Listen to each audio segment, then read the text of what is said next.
So that's actually an interesting story. The original idea came in during a conference in 2007, where me and another of our co-founders, Nuno, and our CEO, we met.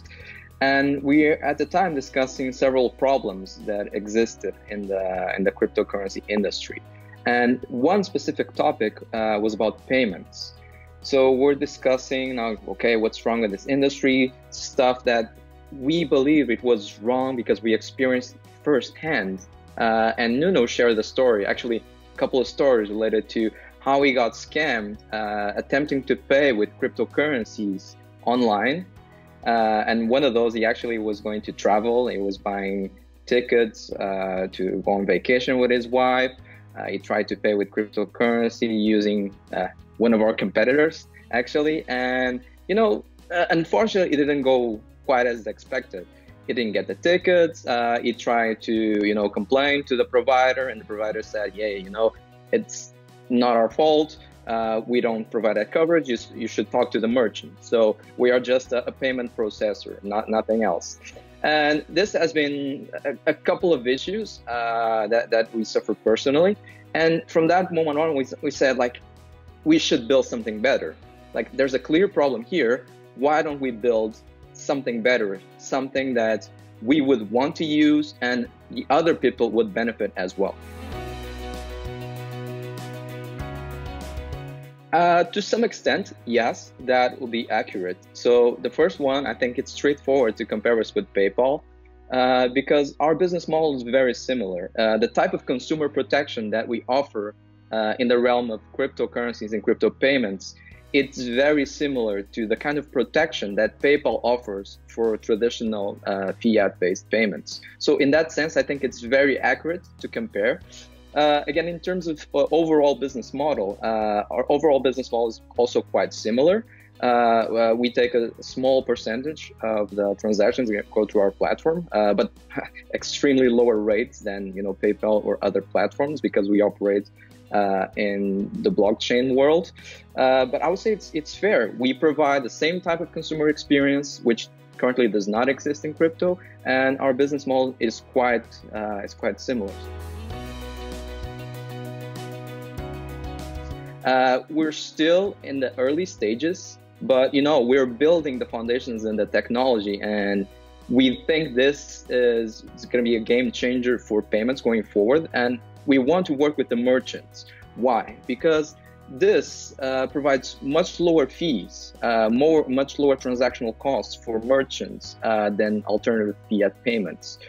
It provides a way for them to, again, as I said, expand their market into an untapped area, another complementary means of payment that allows them to have higher margins and to differentiate themselves from other providers, from the big ones. Again, e-commerce merchants also have a lot of competitive pressure from the big players, and they need new avenues to start differentiate themselves from the bigger players to try to compete with them. And that only comes with innovation, to adopting new technologies and to position themselves at the forefront of the market. So new consumers, lower costs, and being at the forefront of innovation. Now, for consumers, crypto payments are actually a very interesting use case for the use of digital cash online. Sure, right now you can use your fiat-based payments online, but again, it's not as convenient. They were not designed for the digital age. Payments should be completely seamless online. You should be able to put your details on a credit card or make complicated steps. They are not designed to be seamless, to be really provide a complete online experience from the checkout to the payment. It should be like 3 clicks, okay? And traditional payment gateways and systems which rely on credit cards, which date back from the 1940s, it's just, they're not designed for that. And for that, I think we need new technology. Cryptocurrencies in particular, they also provide additional benefits to consumers. They provide consumers with the ownership of their own funds. That means you as a consumer have the power to take over your own funds in your wallet. So in essence, you become your own bank. It should be instant, seamless. You should be in control and not another intermediary that holds your funds and tells you that, yeah, you need to wait 3 days to pay this or that. I don't see it dramatically affecting our business because, again, if you look at how Utrust operates, and we are quite different from other purely blockchain-based companies. We are not building an infrastructure, a protocol from the ground up. We are building a business to power that's built on top of a lot of protocols.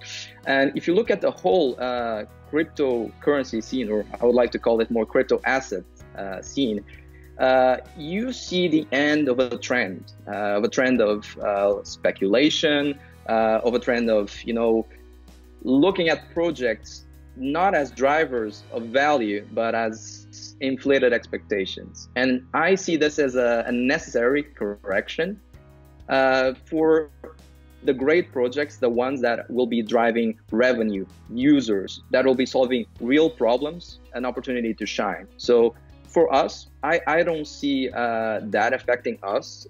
For us, of course, we look at prices, but we, for the most part, we actually look at the technology, and this is a great moment for all the companies out there. They're all building great technology, and to focus on that, because at the end of the day, that's the driver of value. One of the things I would like to see improved is not having so many bottlenecks when you're trying to contact other partners, especially on the banking level. I still see a lot of avenues to expand there. For example, for companies in this field to have access to more banking options in the same jurisdiction of incorporation, which will greatly benefit their businesses and reduce their costs, so they don't have to cherry pick jurisdictions and can stay focused on delivering great products instead of focusing so much on the legal components of, okay, let's incorporate here, or maybe let's, the regulation here to open a bank account might not be as favorable, but because they see us as, not compliant, although we are, but the perception is that we are not. So even if you provide everything they do require, it's at the end of the day, they just said, no, we will not do business with you as a partner, and you have to go somewhere else. That's the main utility function of the UTK currently in the platform when we launch. We want to provide that because we believe it will help us leverage the platform, and it will work very well with our envisioned system. Although we are cryptocurrency agnostics at the core, that means we offer other cryptocurrencies as offered means of payment. So we are not putting UTK, above and as the only option in terms of payments. We will let the market decide, and the e-commerce merchants decide, and the users also decide